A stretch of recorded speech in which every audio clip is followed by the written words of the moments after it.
இன்றைக்கு நாம் ஜான் கேரரு எழுதிய பேட் பிளட் என்ற புத்தகத்தை பற்றி பார்க்க போகிறோம். அமெரிக்காவின் கலிபோர்னியா மாகாணத்தில் உள்ள சிலிகான் வேலி என்பது ஸ்டார்ட் அப்களுக்கு பேர் போன ஒரு இடம். இங்கு எலிசபெத் ஹோம்ஸ் என்னும் ஒரு இளம்பெண் செய்த $9 பில்லியன் மதிப்பிலான முறைகேடு பற்றிதான் இந்த புத்தகம். இதை முறைகேடு என்றோ திருட்டு என்றோ சொல்ல முடியாது. ஏனென்றால் திருட்டு என்பது உங்கள் பாக்கெட்டில் உள்ள பணத்தை உங்களுக்கு தெரியாமலோ அல்லது உங்கள் அனுமதி இல்லாமலோ எடுப்பது. உங்கள் பாக்கெட்டில் உள்ள பணத்தை நீங்களே எனக்கு எடுத்துக் கொடுத்தால் அது திருட்டு என்று சொல்ல முடியாது, முறைகேட்டு என்றும் சொல்ல முடியாது. எனவே இந்த புத்தகத்தை நான் ஒரு உளவியல் ரீதியாக தான் அணுகினேன். மனிதர்கள் என்றுமே இலகுவானவர்கள், ஈஸியாக ஏமாறக்கூடியவர்கள் என்று சொல்வார்கள். ஆனால் மனிதர்கள் அவ்வளவு சீக்கிரத்தில் யாரையும் நம்புவதும் இல்லை. ஒரு மனிதனின் நம்பிக்கையை சம்பாதித்து அவர் கஷ்டப்பட்டு சம்பாதித்த பணத்தை அவரே அவர் பாக்கெட்டில் இருந்து எடுத்துக் கொடுக்கும் அளவிற்கு இன்னொரு மனிதன் செயல்பட வேண்டும் என்றால் அவன் அதிபுத்திசாலியாக இருக்க வேண்டும். மனிதனின் ஒவ்வொரு உளவியலையும் அறிந்தவனாக இருக்க வேண்டும். அப்படிப்பட்ட ஒரு ஆளாகத்தான் நான் எலிசபெத் ஹோம்ஸை பார்க்கிறேன். ரஜினிகாந்த் சொல்வதைப் போல ஏமாற்றுபவனை விட ஏமாறுபவனுக்கு தான் தண்டனை அதிகம். சதுரங்க வேட்டை படத்தில் காந்தி பாபு சொல்வது போல, உன்னை ஏமாற்றியவனை எதிரியாக நினைக்காதே, அவன் உனக்கு ஒரு பாடம் கற்றுக் கொடுத்துவிட்டு போய் இருக்கிறான் என்று சந்தோஷப்படு. சரி, யார் இந்த எலிசபெத் ஹோம்ஸ்? பயோ தொழில்நுட்பத்தில் நான் ஒரு புரட்சியை உண்டாக்கப் போகிறேன், எனக்கு அதனால் இந்த ஸ்டான்ஃபோர்ட் பல்கலைக்கழக படிப்பு வேண்டாம் என்று படிப்பை பாதியிலேயே நிறுத்திவிட்டு தொழில் தொடங்க வந்தவர்தான் இந்த எலிசபெத் ஹோம்ஸ். இவரை பற்றி ஒரு புத்தகம் எழுதும் அளவுக்கு இவர் என்ன செய்தார்? திரையில் இந்த பெட்டியை காண்கிறீர்கள் அல்லவா? இந்த பெட்டியில் ஒரு துளி இரத்தத்தை வைத்தால் போதும் உங்கள் உடம்பில் உள்ள எல்லா வியாதிகளையும் அது கண்டுபிடித்துவிடும் என்று அமெரிக்கா முழுவதும் ஒரு பெட்டியை விற்பனை செய்தார். இதுதான் இவர் செய்த சாதனை, இவர் செய்த குற்றமும் கூட. இந்த பெட்டியை கண்டுபிடிக்க இவர் சொன்ன காரணம் என்ன? எனக்கு சிறு வயதில் இருந்தே ஊசி என்றால் பயம். அதுவும் இந்த வெனோபின்ச்சர் முறை, அதாவது நரம்பு மண்டலத்தில் ஊசியை நுழைத்து இரத்தத்தை ஒரு சிரஞ்சில் வெளியே இழுப்பதை கண்டாலே எனக்கு தலை சுற்றிவிடும். அதற்கு மாற்றாக ஒரே துளி இரத்தத்தை வைத்து எல்லா நோய்களையும் கண்டறியும் ஒரு உன்னதமான மெஷினை நான் கண்டுபிடித்து உள்ளேன் என்ற கதையை சிலிகான் வேலி முழுவதும் பரப்பினார். இந்த இடம் எனக்கு மிகவும் ஆச்சரியப்பட வைத்த ஒரு இடம். நான் கல்லூரி படிக்கும் காலத்தில் ஏதாவது தொழில் தொடங்கப் போகிறேன் என்று பேராசிரியர்களிடம் சொன்னால் அவர்கள் உடனே எழுப்பும் கேள்வி, what is your pain point? வணிகவியலில் மற்றும் வியாபாரத்தில் பிரச்சனைகளை தான் பெயின் பாயிண்ட் என்று அழைப்பார்கள். ஏனென்றால் ஒரு பிரச்சனை இல்லாமல் ஒரு சொல்யூஷன் கண்டுபிடித்து எந்த பிரயோஜனமும் இல்லை. நீங்கள் நன்றாக கவனித்தால் தெரியும், எந்த ஒரு புதிய பொருளுமே நம்முடைய ஒரு பிரச்சனையை அல்லது நம்முடைய ஒரு வேலையை எளிமையாக்கினால் அல்லது அந்த வேலையை திறம்பட செய்ய உதவி செய்தால் மட்டுமே நாம் அந்த பொருளை வாங்குவோம். இந்த இடத்தில் மிகவும் தெளிவாக இருந்திருக்கிறார் எலிசபெத் ஹோம்ஸ். சிறு வயதிலிருந்து நமக்கு எல்லோருக்குமே இன்ஜெக்ஷனை கண்டால் பயம், சிரஞ்சை கண்டால் பயம். இந்த பயத்தை நான் போக்கப் போகிறேன். இனிமேல் இன்ஜெக்ஷன் வேண்டாம், சிரஞ்சுகளை பார்க்க வேண்டாம், உங்கள் இரத்தத்தை கூட நீங்கள் பார்க்க வேண்டாம் என்று சொன்னால் யார்தான் நம்ப மாட்டார்கள் அல்லது ஏற்றுக்கொள்ள மாட்டார்கள்? இதைத்தான் எலிசபெத் ஹோம்ஸ் செய்தார். கொஞ்சம் நாடகமாகவும் கொஞ்சம் வியாபாரகமாகவும் கொஞ்சம் சூட்சமமாகவும் உறக்கச் சொன்னார். ஒரு குற்றவாளிக்கு சாதகமாக பேசுவது போல் இருக்கிறது உங்கள் பேச்சு என்று நினைக்காதீர்கள். இந்த புத்தகத்தை படித்து உடனே எனக்கு மனதில் தோன்றியது இதுதான். நமக்குள் எவ்வளவு சைக்காலஜிக்கல் வீக்னஸஸ் இருக்கின்றது, அதை எப்படி எல்லாம் எல்லோரும் தங்களுக்கு சாதகமாக பயன்படுத்திக் கொள்கிறார்கள் என்பதை நினைக்கும் பொழுது மிகவும் ஆச்சரியமாக இருந்தது.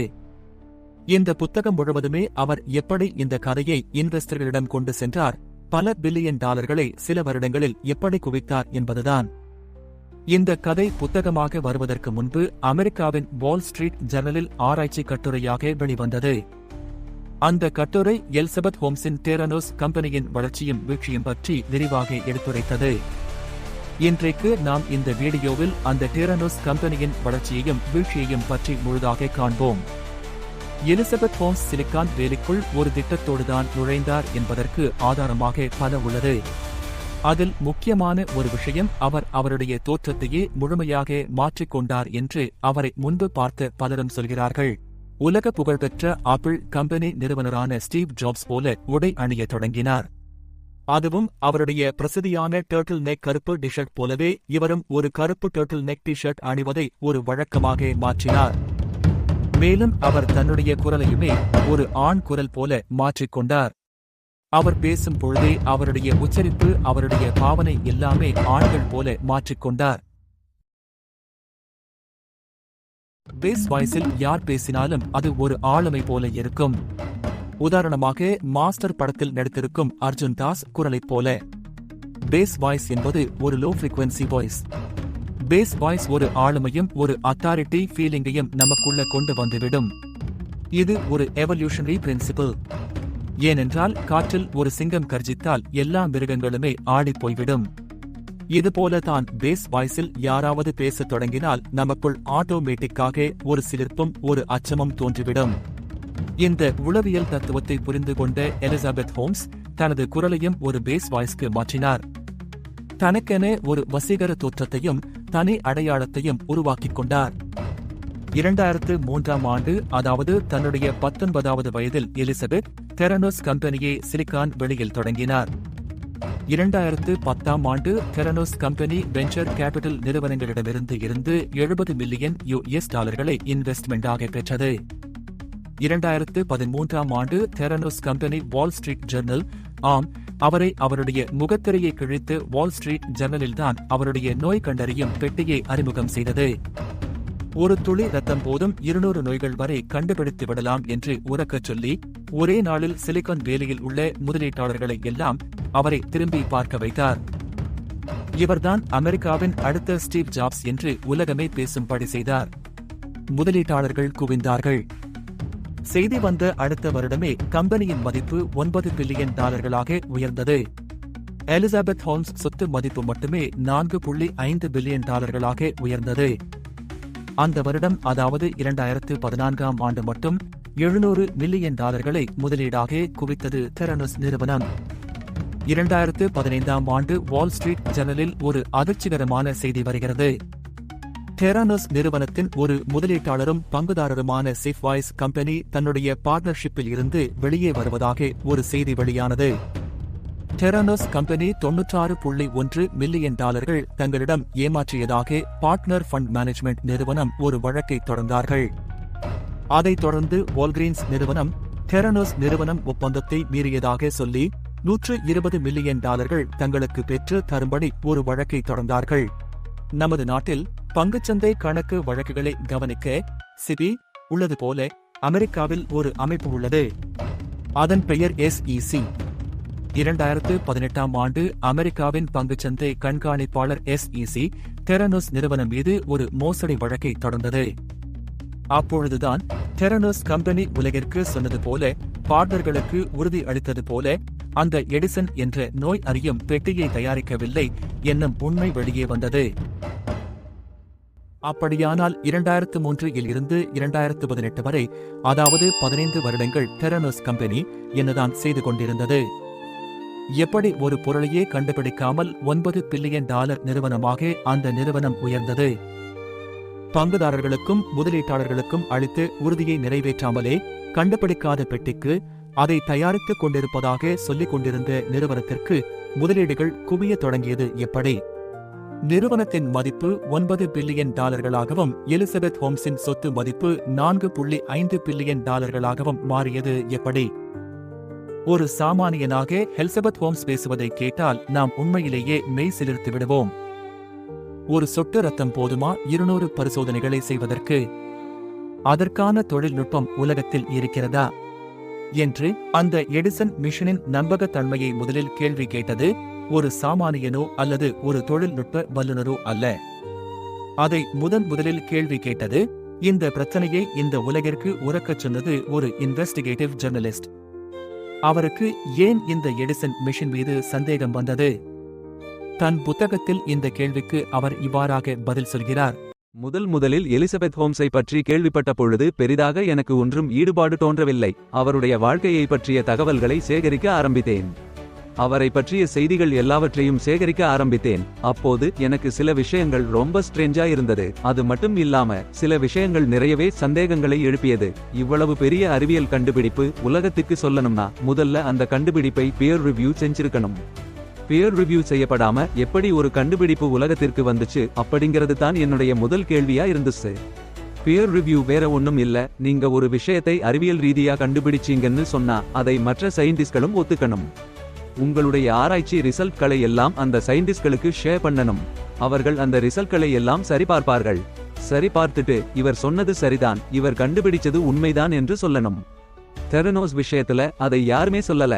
இருந்தாலும் அதை விட்டுவிட்டேன். எனக்கு வந்த அடுத்த சந்தேகம், ஒரு செகண்ட் செமஸ்டரில் டிராப் அவுட் ஆன ஒரு மாணவி எப்படி இவ்வளவு பெரிய விஷயத்தை கண்டுபிடித்தார் என்று. நீங்கள் கேட்கலாம், ஏன் மார்க் ஜக்கர்பர்க்கும் காலேஜ் டிராப் அவுட் ஆகி தானே அவ்வளவு பெரிய பேஸ்புக் நிறுவனத்தை கண்டுபிடித்தார் என்று. கோடிங் எங்கிருந்து வேண்டுமென்றாலும் படிக்கலாம், எழுதலாம். ஆனால் ஒரு பயோடெக்னாலஜி ஆராய்ச்சி செய்ய வேண்டும் என்றால் லேப் ஃபெசிலிட்டி தேவை, பல கோடி மதிப்பிலான இயந்திரங்கள் தேவை. இதெல்லாம் இல்லாமல் எப்படி அவர் இந்த டெக்னாலஜியை கண்டுபிடித்தார் என்பது ஒரு பெரிய ஆச்சரியமாக இருந்தது. நீங்கள் நோபல் பரிசு பெற்ற எல்லா அறிவியல் அறிஞர்களை பார்த்தாலும் 60 வயதை தொட்டு இருப்பார்கள். ஏனென்றால் அவர்கள் கண்டுபிடித்த விஷயம் வெளியே வருவதற்கு அத்தனை வருடங்கள் ஆகும். அத்தனை கடினம். இதையெல்லாம் 19 வயதில் எலிசபெத்தும் செய்தார் என்றால் என்னால் அதை நம்ப முடியவில்லை. மூன்றாவது சந்தேகம், எனக்கு முதலில் எலிசபெத் ஹோம்ஸை பற்றி சொல்லியவரிடம் கேட்ட கேள்விதான்.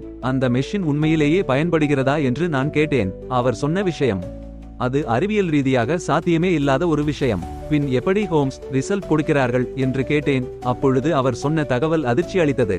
அவர் சொன்னார், பெரும்பாலான மிஷின்கள் சரியான தகவல்களை தருவதில்லை. இருப்பினும் சிறிய இடங்களில் பிழை இருக்கத்தான் செய்யும் என்று எலிசபெத் ஹோம்ஸ் மழுப்பி விடுவார். அப்பொழுதே எனக்கு புரிந்துவிட்டது இதற்கு பின் ஒரு பெரிய சதி இருக்கிறது என்று. நான் உடனே இந்த மெஷினை பரிசோதித்து தீர வேண்டும் என்ற முடிவை எடுத்தேன். அதற்காக நோயாளிகளின் இரத்த மாதிரியும் கலெக்ட் செய்து பரிசோதிக்க லேபிற்கு அனுப்பினேன். பரிசோதித்து பின் தான் தெரிந்தது எடிசன் மெஷின் சரியான தகவல்களை தருவதில்லை என்றும் உண்மையான டயக்னோசிஸ் ரிப்போர்ட்டை கொடுப்பதில்லை என்றும்.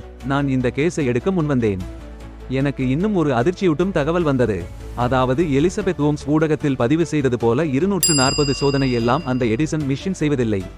வெறும் 80 சோதனைகளை மட்டும் தான் செய்கிறது. அந்த 80 சோதனைகளில் 12 சோதனைகளை மட்டும் தான் எடிசன் மிஷின் செய்கிறது. மீதி இருக்கும் 60-70 சோதனைகளை சீமென்ஸ் மிஷின் தான் செய்து கொண்டிருக்கிறது என்ற அதிர்ச்சி தகவலும் எனக்கு கிடைத்தது. இப்படித்தான் பத்திரிகையாளர் ஜான் கேரரு முதலில் இந்த கேஸை விசாரிக்க தொடங்கினார். பல உண்மைகள் வெளியே வர தொடங்கியது. எலிசபெத் ஹோம்ஸ் செய்த மோசடிகள் எல்லாம் அம்பலமானது. இவ்வளவு பெரிய மோசடி நடந்து கொண்டிருந்த போது அந்த நாட்டின் மருந்துகளை அங்கீகரிக்கும் அமைப்பான FDA என்ன செய்து கொண்டிருந்தது? அங்குதான் எலிசபெத் ஹோம்ஸ் ஒரு கிரிமினல் மாஸ்டர் மைண்ட் என்பதை இந்த உலகிற்கு தெளிவுபடுத்துகிறார்.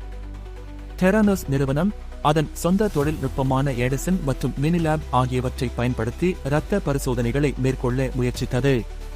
ஆனால் இந்த சோதனைகள் எதிர்பார்த்த அளவிற்கு செயல்படாததால் சிமென்ஸ் நிறுவனத்தின் இரத்த பரிசோதனை இயந்திரங்களை பயன்படுத்த தொடங்கியது. சைமன்ஸ் மிஷனுக்கும் எடிசன் மிஷனுக்கும் இருந்த மாறுபாடு, எடிசன் மிஷன் ஒரு சொட்டு இரத்தத்தை வைத்து 200க்கும் மேற்பட்ட நோய்களை கண்டறியும். ஆனால் சீமென்ஸ் மிஷன் அப்படி வேலை செய்யாது. அதற்கு நிறையவே இரத்தம் தேவைப்படும். தெரனோஸ் சிமென்ஸ் இயந்திரங்களை திருத்தி சிறிய அளவிலான இரத்த மாதிரிகளை கையாளும்படி செய்தது. இதற்காக இயந்திரத்தின் ஹார்ட்வேர் மற்றும் சாஃப்ட்வேரை மாற்றி இருந்தது. தெரனோஸ் சிமென்ஸ் இயந்திரங்களை பயன்படுத்தக்கூடியதாக மாற்றும் பொருட்டு நோயாளிகளின் இரத்த மாதிரிகளை மிகவும் தணித்தது. அதாவது அந்த இரத்த மாதிரிகளுடன் நீரை சேர்த்தது அல்லது பல ரசாயன திரவியங்களையும் சேர்த்தது. அப்படி அந்த ஒரு சொட்டு இரத்தத்தை பல மடங்காக மாற்றியது. இந்த தணிக்கும் செயல்முறை மிகவும் தவறான பரிசோதனை முடிவுகளை தந்தது. சில சமயங்களில் சரியாக பொருத்தப்பட்ட இயந்திரங்களில் கிடைக்கும் முடிவுகளுடன் ஒப்பிடுகையில் முடிவுகளுக்கு இடையே ஆன வித்தியாசம் 300%க்கும் மேலிருந்தது. எலிசபெத் ஹோம்ஸ் சிமென்ஸ் இயந்திரங்களை பயன்படுத்தி இரத்த பரிசோதனைகளை மேற்கொண்டதாக பின் விசாரணையில் ஒப்புக்கொண்டார். மேலும் எலிசபெத் ஹோம்ஸ் கையாண்ட இன்னொரு உளவியல் யுத்தி இன்னோவேஷன் தியேட்டர். இன்னோவேஷன் தியேட்டர் புதுமை நாடகம் என்பது அதிக பேச்சு, ஆனால் உண்மையான தயாரிப்பு இல்லை. ஒருமுறை ரஷ்யாவின் மகாராணி கேத்தரின் தங்களுடைய ஆளுகைக்கு உட்பட்ட கிரைமியா என்ற இடத்திற்கு விஜயம் செய்ய போகிறார் என்ற செய்தியை கேள்விப்பட்ட ஜெனரல் பொட்டன்கின் தன்னுடைய வேலையை அவர் எப்படி எல்லாம் திறன்பட செய்து கொண்டிருக்கிறார் என்று மகாராணிக்கு காட்டுவதற்காக அங்கு உள்ள கலைஞர்களை எல்லாம் கூப்பிட்டு ஒரு மூவி செட் அமைக்க சொன்னார். இது நடந்தது 1700களில். மூவி செட்டுகள் என்று சொல்லும் பொழுது ஒரு பொய்யான கிராமத்தை உருவாக்க சொன்னார். அந்த கிராமத்தின் பெயர் பாட்டன்கின் வில்லேஜ். இன்று கூட எப்பொழுதெல்லாம் உண்மையாக வேலை நடக்காமல் வெளித்தோற்றத்தில் மட்டும் கவனம் செலுத்துகின்றார்களோ அப்பொழுது எல்லாம் பொட்டன்கின்ஸ் வில்லேஜ் என்கின்ற சொல்லை பயன்படுத்துவார்கள். இந்த பொட்டன்கின் யுக்தியை வியாபாரத்திலோ வணிகத்திலோ பயன்படுத்தினால் அதை இன்னோவேஷன் தியேட்டர் என்று சொல்வார்கள். இப்படிப்பட்ட இன்னோவேஷன் தியேட்டர் என்ற யுக்தியை தான் எலிசபெத் ஹோம்ஸ் கையாண்டார். அவர் ஒரு மிஷனை உருவாக்கிவிட்டார். அந்த மிஷன் உண்மையிலேயே மாவரைக்குமா அல்லது தோசை சுடுமா அல்லது உண்மையிலேயே இரத்த பரிசோதனை செய்யுமா என்று யாருக்கும் தெரியாது. அது உண்மையிலேயே ஒரு மிஷன் தானா என்றும் தெரியாது. ஆனால் ஒரு பெட்டியை கொண்டு வந்து ஊடகத்தின் முன் வைத்தார். பின்பு இந்த மிஷன் இதெல்லாம் செய்யும் என்று தைரியமாக முழு நம்பிக்கையுடன் சொன்னார். இதை கேட்ட மக்கள் எல்லோரும் ஆடிப்போனார்கள். புதுமை நாடகத்தில் ஈடுபடும் நிறுவனங்கள் பெரும்பாலும் உண்மையான வளர்ச்சிக்கு பதிலாக மார்க்கெட்டிங்கில் மற்றும் வெளித்தோற்றத்தில் மட்டுமே கவனம் செலுத்துகின்றது. தெரானோஸ், வால்கிரீன்ஸ் மற்றும் சேஃப்வே போன்ற நன்கு அறியப்பட்ட நிறுவனங்களுடன் பார்ட்னர்ஷிப் ஏற்படுத்தியது. இது அதன் கூற்றுகளுக்கு நம்பகத்தன்மையை அளித்தது. எடிசன் மிஷன் ஒரு அற்புதங்களை செய்யும் மாய பெட்டி. ஆனால் இன்வெஸ்டர்களுக்கு அந்த பெட்டியின் உடைய மகிமையை மட்டும் சொல்லி அந்த பொருளை விற்க முடியாது. இன்வெஸ்டர்களுக்கு தேவை எல்லாம் ஒன்றுதான், அவர்கள் போடும் பணம் எவ்வளவு லாபத்தை ஈட்டும் என்பது மட்டும்தான். அப்பொழுது எலிசபெத் ஹோம்ஸ் கையாண்ட இன்னொரு யுத்தி பான்சி ஸ்கீம் மற்றும் ஃபோமோ. இந்த போஞ்சி ஸ்கீம் பற்றியும் ஃபோமோ பற்றியும் விளக்கமாக ஒரு வீடியோவை வெளியிட்டுள்ளேன். அதனுடைய லிங்க் டிஸ்கிரிப்ஷனில் ஷேர் செய்யப்பட்டுள்ளது. தெரானோஸ் தன்னை ஒரு பிரத்யேக முதலீட்டு வாய்ப்பாக நிலைநிறுத்தியது. இது அரிதானதாகவும் விரும்பத்தக்கதாகவும் தோன்றியது. முதலீட்டாளர்களில் ஃபோமோவை தூண்டியது. அவர்கள் ஒரு லாபகரமான ஒப்பந்தத்தில் தவறவிடுவார்கள் என்று அஞ்சினர். தெரானோஸ் நிறுவனத்தின் மேனேஜிங் போர்டில் ஹென்ரி கிசிங்கர் மற்றும் ஜோர்ஜ் ஷல்ட்ஸ் போன்ற உயர்மட்ட நபர்கள் இருந்தனர். இது அந்த நிறுவனத்திற்கு மதிப்பு மற்றும் முக்கியத்துவம் என்ற ஒளிவட்டத்தை அளித்தது. ஆங்கிலத்தில் இதை ஹேலோ எஃபெக்ட் என்று சொல்வார்கள். தெரானோஸ், அமெரிக்காவின் முன்னாள் வெளியுறவு அமைச்சர் ஹென்ரி கிசிங்கர், அமெரிக்காவின் முன்னாள் பாதுகாப்பு அமைச்சர் ஜேம்ஸ் மத்திஸ் மற்றும் அமெரிக்காவின் முன்னாள் வெளியுறவு அமைச்சர் ஜார்ஜ் ஷல்ட்ஸ் ஆகியோர் உள்ளிட்ட பிரபலமான இயக்குநர்கள் குழுவை ஒன்று சேர்த்தது. இந்த நபர்கள் நிறுவனத்திற்கு நம்பகத்தன்மையை அளித்தாலும் அவர்களில் பலருக்கு மருத்துவ தொழில்நுட்பத் துறையில் தொடர்புடைய நிபுணத்துவம் இல்லை. இருப்பினும் மேனேஜிங் போர்டில் அவர்களின் இருப்பு தெரானோஸ் இன் கூற்றுகளை சரிபார்க்கவும் கேள்விகளை தடுக்கவும் உதவியது. இது ஒரு தவறான முன்னுதாரணமாக இருந்தாலும் இது நாம் இயல்பாக காணும் ஒரு விஷயம்தான். இன்றைக்கு ஒரு பாக்கு பொட்டலத்தை விற்க பெரிய நடிகர்கள் வருகிறார்கள். டிவியை விற்பதற்கு பல நடிகைகள் வருகிறார்கள். நகை கடையை திறப்பதற்கு பல பிரபலங்கள் வருகிறார்கள். இதெல்லாம் எதற்கு என்று உங்களுக்கே தெரியும். இதுவும் ஒரு வியாபார உளவியல் யுக்தி. இந்த யுக்தியை எலிசபெத்தும் தன் தேவைக்காக பயன்படுத்திக் கொண்டார். தெரானோஸ், ஃபார்ச்சூன், தி நியூயார்க்கர், வாயர்ட் மற்றும் தி நியூயார்க் டைம்ஸ் ஸ்டைல் மேகசின் போன்ற உயர்மட்ட வெளியீடுகளுடன் பேட்டிகள் அளிப்பதன் மூலம் எந்த ஊடகங்களுடன் ஈடுபட வேண்டும் என்பதை கவனமாக தேர்ந்தெடுத்தது. இந்த பேட்டிகள் மொத்தம் மாதந்தோறும் 145 மில்லியன் பேருக்கு மேற்பட்ட பார்வையாளர்களை எட்டின. ஊடக பேட்டிகளின் போது ஹோம்ஸ், பிசினஸ் சீக்ரெட் மற்றும் பேட்டன் போன்ற சொற்களுக்கு பின்னால் மறைந்து தெரானோஸ் இன் தொழில்நுட்பத்தின் தெளிவற்ற விளக்கங்களை வழங்கினர். சட்டத்தில் உள்ள ஓட்டைகளை கண்டறிந்து அதனை தனக்கு சாதகமாக எப்படி பயன்படுத்திக் கொள்ளலாம் என்பதை எலிசபெத் ஹோம்ஸ் நன்றாகவே தெரிந்து வைத்திருந்தார். அதற்கு உதாரணமாக சொல்ல வேண்டுமென்றால், அமெரிக்காவில் தயாரிக்கப்படும் அல்லது கண்டுபிடிக்கப்படும் எல்லா மருந்துகளுமே FDA அப்ரூவல் பின் தான் மார்க்கெட்டுக்கு செல்லும். இந்த எடிசன் மிஷன் என்பது LDT என்கின்ற ஒரு சட்டத்திற்குள் வருவதாகவும் அந்த சட்டத்திற்குள் வந்தால் அதற்கு FDA அப்ரூவல் பெற வேண்டாம் என்றும் எலிசபெத் நன்றாக தெரிந்து வைத்திருந்தார். இந்த சட்ட ஓட்டையை பயன்படுத்திதான் எலிசபெத் இந்த பொருளை அப்ரூவல் இல்லாமலே மார்க்கெட்டுக்குள் கொண்டு வந்தார். அமெரிக்க இராணுவத்தில் எந்த ஒரு மருத்துவம் சார்ந்த பொருளை வாங்க வேண்டும் என்றாலும் FDA அப்ரூவல் வேண்டும் என்று. இது தெரியாமல் எலிசபெத் ஹோம்ஸ் எடிசன் மிஷனை அமெரிக்க இராணுவத்திற்கு விற்க செல்ல அங்கு உள்ள ஒரு அதிகாரி அந்த மிஷனை FDA அப்ரூவல் இல்லாமல் வாங்க முடியாது என்று சொல்ல ஒரு சலனம் ஏற்பட்டது. அப்பொழுது எலிசபெத் ஓம்ஸும் லேசாக சலனப்பட்டார். சுதாரித்த அமெரிக்க ராணுவம் அந்த மிஷன் சம்பந்தப்பட்ட எல்லா ஆய்வு அறிக்கைகளையும் தோண்ட தொடங்கினார்கள். இந்த விஷயம் ஊடகங்களுக்கு வந்த பிறகுதான் அமெரிக்க ராணுவமும் இந்த புலனாய்வில் ஈடுபட்டிருந்தது என்பது உலகிற்கு தெரிந்தது. இந்த தவறுகளை எல்லாம் இந்த உலகிற்கு சொல்ல அந்த நிறுவனத்தின் ஒரு ஊழியர் கூட துணியவில்லையா என்று கேட்டால் அவர்களும் அந்த நாட்டின் ஒரு மிடில் கிளாஸ் தானே, வெறும் மாத சம்பளம் வாங்கும் ஊழியர்கள்தானே, அந்த அலுவலகமே ஒரு டாக்ஸிக் என்விரான்மெண்ட் தான் என்று பல ஊழியர்களும் பின்பு சொன்னார்கள். அங்கு ஒரு டாக்ஸிக் கல்ச்சர் நிலவியதாகவும் அங்கே ஒருவருடன் ஒருவர் அவ்வளவு எளிதில் பேசிவிட முடியாது என்றும் கூட அங்கு வேலை பார்த்த ஊழியர்கள் சொன்னார்கள். தெரானோஸ் நிறுவனத்தின் நடைமுறைகள் அல்லது தொழில்நுட்பத்தை கேள்விக்குட்படுத்துவதை பொறுத்துக் கொள்ளாத சூழலை ஊக்குவித்தது. கவலைகளை எழுப்பிய ஊழியர்கள் பெரும்பாலும் ஓரங்கட்டப்பட்டனர், விரட்டப்பட்டனர் அல்லது பணி நீக்கம் செய்யப்பட்டனர். இந்த பயத்தின் கலாச்சாரம் நிறுவனத்தின் கூற்றுகளுக்கு கிராஸ் குவெஸ்டின் இல்லாமல் அதன் செயல்பாடுகளை தொடர அனுமதித்தது. டைலர் ஷல்ட்ஸ் மற்றும் எரிகா சேங் போன்ற பல முன்னாள் தெரானோஸ் ஊழியர்கள் நிறுவனத்தின் மோசமான நடைமுறைகளை வெளிப்படுத்த முயற்சித்தனர். இருப்பினும் அவர்கள் தெரானோஸ் இடமிருந்து தீவிர அழுத்தம் மற்றும் சட்ட அச்சுறுத்தல்களை எதிர்கொண்டனர்.